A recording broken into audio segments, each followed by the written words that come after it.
Hello friends good morning आउ गोटे fresh mini blog को आपण मानक स्वागत करुचे। दिन आरंभ प्रथमे मो भगवान को पूजा कर सारा पर मु रोसई घर को आसे।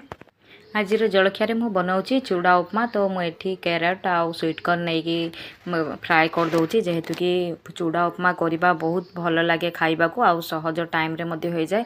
द्वितीय से बहुत आयरन कैल्शियम फाइबर प्रोटीन सब रही से खाइले हल्का मध्य लगुच तो भल लगे मत चूड़ा उपमा बनइबा को। एठी झील मोर टिके पढ़ापढ़ी कर दूँगी तापर मु झीर एठी लंच पाई मु रेडी कर दूँगी आज टिके पलाउ।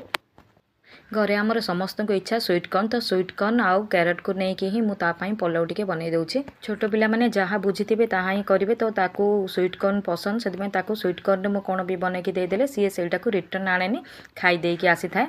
तापर मुझे एबे चूड़ा को धोईकी पकई दूँगी जेहेतु कि चूड़ा उपमा जो फ्राए कर रखी चूड़ा को धोईकी पकईदेली। एबे चूड़ा उपमा आमर बनईकी रेडी होगला। खाइला पर मु आसिक एठी झीर पाई लंच बॉक्स मध्य मु पलाउ रेडी होगला। तो मु भात एठी ऐड करदेली मिक्स मध्य करदेली। तो एठी मु झील पाई लंच बॉक्स मु रेडी कर दूँगी।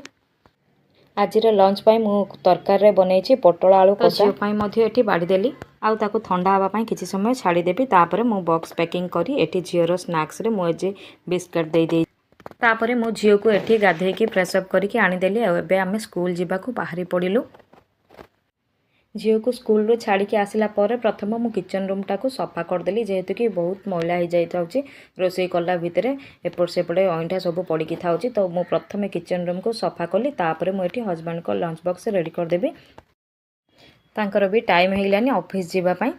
वीडियोटी भल लगे लाइक कमेंट सब्सक्राइब कर दियंतु। रहिलु पुणी देखा।